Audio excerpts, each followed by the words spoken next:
Welcome to an AEW Dynamite review for November 18th, 2020.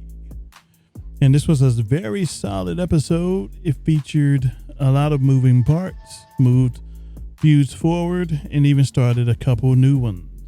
We kick off tonight with the Young Bucks versus Top Flight, a new team that debuted on Dark, and they're making their Dynamite debut tonight. And this match was great. Top Flight lived up to their billing. They literally took flight.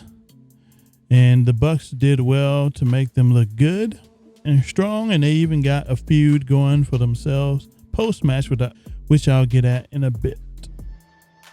Top Flight got a video package before the match started, which was a great look on AEW. It gave the fans that are new to them a reason to care for them, and it let us in on what their past is like. Top Flight and the Bucks go at it in high-octane action as they one-up one another to start. The Top Flight are going toe-to-toe with the Bucks at this point. The Bucks later hit an assisted slice bread off the top rope for a 2 count. And they then win with the BTE trigger, which is a good match to open the show.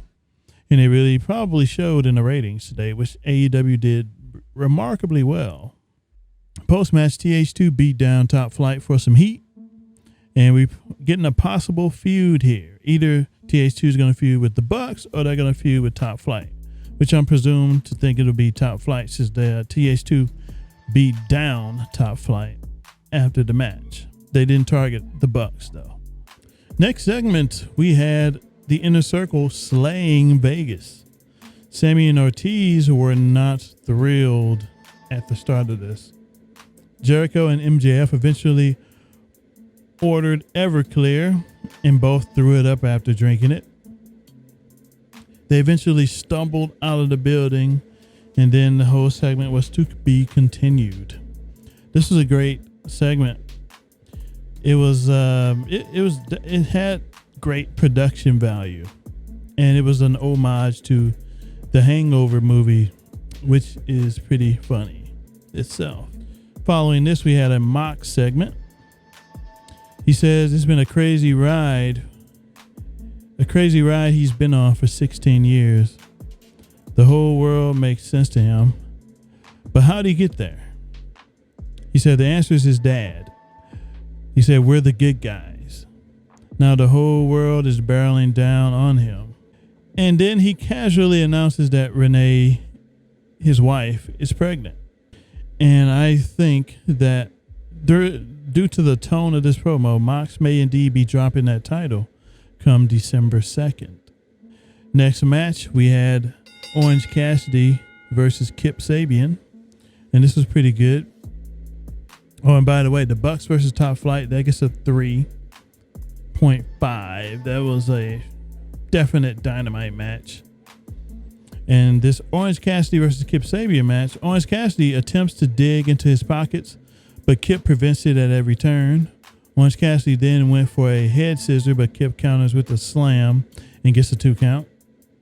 Later, Penelope gets in between Orange Cassidy and Kip on the outside, and Kip takes advantage of this as we went to break.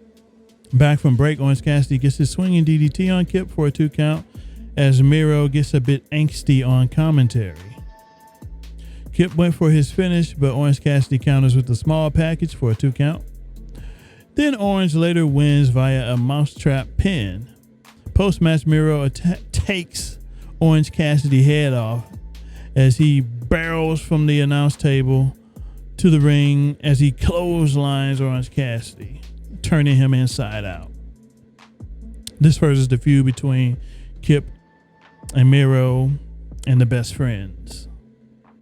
The match gets a 2.5. Next segment, we had the Kenny Omega and Mox contract signing. Kenny Omega made his entrance first. He had his over-the-top cleaner entrance with the ladies with the brooms, etc. He came out with his aviators on and a suit, and he was prepared. He was ready to go, looking fresh. Jon Moxley's theme came on, but he never made it out to the ring. Then Tony Schiavone got word that something was happening backstage, and it turns out that Moxley was laid out on the ground with a bloody nose, and it seemed like someone attacked him, and we don't know who. Now, there's 3 people that people are suspecting that did this. One, Hangman Page. A few weeks ago, he was seen in the tunnel, but he didn't come out to help or congratulate the Bucks after winning their championships. So we got Hangman Page. Then we have Lance Archer. He's been going on a tear, beating up everybody on Dark. And then we have, I can't think of the third person right now, but there are 3 people that people suspect beat down Mox. After this, Kenny Omega signs his part of the contract anyways without Mox being there. But will Mox sign his part? We shall find out in the coming weeks. Next match we have Pac, a returning Pac after 8 months versus the Blade of the Butcher and the Blade. Pac dropkicks Blade to start the match with intensity. Blade hasn't got much offense in at this point, and it was made clear via commentary that he is not at 100% since he did have that bunkhouse match the week prior. Pac later shotgun dropkicks Blade. This happened on the outside of the ring. The Bunny then gets involved, but Pac steps up to her. This is on the outside of the ring, and gets knocked down by the Butcher as a result. So the Bunny played a nice distraction. Pac later makes the Blade tap, though, via his brutalizer submission hold. So Pac wins, and post-match, Pac grabs a mic, and he calls Eddie Kingston out, who was on commentary, and he says, "Eddie, you say you like to fight?" Then the Butcher attacks Pac from behind as they beat him down. Kingston later makes his way to the ring, and then Phoenix comes out to help Pac, and he gets beat down. And then Penta comes out with a chair in hand, and he makes a choice as to who he's going to attack with this chair. Many thought it would be his brother Phoenix, but instead he turns the chair to the family, Kingston and the Butcher and Blade. The Death Triangle is back. They reformed as a result of this. Immediately after this segment, we headed backstage, and we learned that Jade Cargill was stomping Brandy's arm with a chair, and this continued their feud the week prior. Swole, etc., comes to her rescue. Swole steps up to Cargill, who towers over her, as Cargill, Vicky, and Nyla backs off in the background. So is Cargill aligning herself with Nyla Rose and Vicky Guerrero? We shall see. Deeb was seen out coming to Brandy's aid, as well as Red Velvet and Big Swole. That was the last time we saw these ladies. Then we had the best match of the night. By the way, Pac versus Blade, I guess a 2.5 to 3. Then comes the match of the night. Thunder Rosa versus Serena Deeb for the NWA Championship, Women's Championship. Both go nose to nose as they stare each other down, and they lock it up aggressively to start. Rosa then dropped Toho's Deeb into various holds. Back from the break, Rosa gets a butterfly suplex off on Deeb for a 2 count. Deeb then answers with a neck breaker in the ropes to Rosa. She then follows it up with a spear to Rosa on the apron, and she gets a 2 count for that. Later in the match, towards the end, Britt Baker comes out, interferes, and delivers a swinging DDT neckbreaker-like move onto Rosa on the entrance ramp. And then she rolls her back into the ring. This was behind the referee's back. Deeb didn't notice, but she capitalizes with a power bomb. This was a great looking power bomb, and she gets a 2 count for that. I thought that would have finished the match, but it didn't. But Deeb later wins. She beats Rosa not long after this. I forget what she beat her with, but she beat Rosa and retains her NWA World Women's Championship. Post-match, Thunder Rosa repays the receipt to Britt as she beats her down on the outside. Britt Baker was standing in the crowd.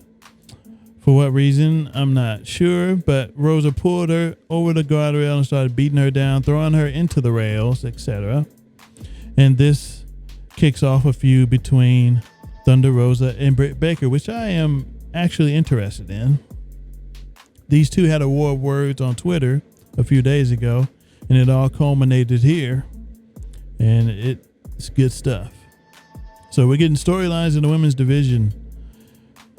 John Silver and Anna Jay of the Dark Order had a segment. Silver says, before the Dark Order found Anna Jay, she was a rookie. Now she's a queen slayer. She won her last 4 matches and is ranked in the top 5. Brody demanded that she gets a match versus Sheeta for the championship. And next week, the match is booked. Anna Jay versus Hikaru Shida for the AEW Women's World Championship, which hasn't gotten much love of late.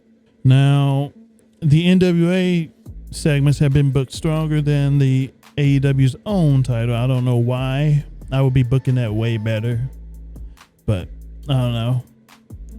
But maybe Anna Jay can pull off this win, upset Sheeta, and become a shock new champion. These two faced off against one another, and this was back in April. Anna Jay faced Hikaru Shida in the early days of the pandemic. This was her debut on Dynamite, and she lost to Shida. Is she bound to repeat that? We shall see coming up next week. So it should be an interesting matchup because Jay has gotten better since then. Next segment, we had our main event, which was Brian Cage and Ricky Starks of Team Taz versus Darby Allin and Cody Rhodes. Darby and Starks start the match off. They both have a slap off, and Starks collapses not long after. Starks then tags out, and then Cody tags in. Cage then hip tosses Cody into a backbreaker. He then drop kicks Cage. Cody then moonsault presses Cage for a 2 count. Orton was ejected during the break. Somehow I missed how that happened or what happened there. Building up, at this point, we were building up to a Darby high tag, and Cody eventually gets it. He tags in Darby, and Darby runs wild on Starks and gets a 2 count from a jackknife. Cage then hits his avalanche drill claw from the top rope and wins the match for his team as a result. I'm surprised that Darby went down, but being that the move was devastating from the top and he took the pin, I guess it's acceptable. Even though some argue, why did he get pinned? He's the champ. He's the newly crowned champion. He's already losing with the title. I guess because they didn't want to pin Cody Rhodes for some reason. I feel he can take a loss and be fine more than Darby will, but we'll see what happens.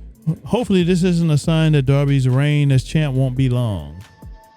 Post-match, Ricky Starks beats down Darby a bit, but Cody stops it, but he gets beat down as well. Hobbs later arrives late, again with a chair in hand, and he scares off Team Taz. They are on the outside of the ring. And he picks up the FTW championship, Hobbs does, and he holds it in the air. And just as Cody gets to his feet, he holds on to Hobbs' shoulder. Hobbs turns around and then nails Cody in the face with this title. And there goes your Will Hobbs heel turn. He now joins Team Taz. And this is probably the best thing for him because he wasn't doing too much as a face. So being a heel in Team Taz with Taz as his mouthpiece should do wonders for Hobbs' character going forward. We shall see. And I enjoyed the match. The match gets a 3. It was definitely Dynamite worthy. And the Thunder Rosa versus Deeb match of the night, that gets a 3.5 to 4. Almost pay-per-view quality there. That was a great match. But there you have it. the AEW Dynamite review for November 18th, 2020. And I also have your ratings report. Dynamite got by with a 850,000 viewer mark versus NXT 638,000 viewers. So AEW is sitting very pretty tonight. I wonder what helped. Maybe was it the women's segments? Was it multiple segments of backstage stuff happening and in-ring stuff, vignettes? Something captivated the crowd. I wonder what it was. But we'll find out when we get those quarterlies. Thanks for listening or watching, and I will catch you with the next review. Take care.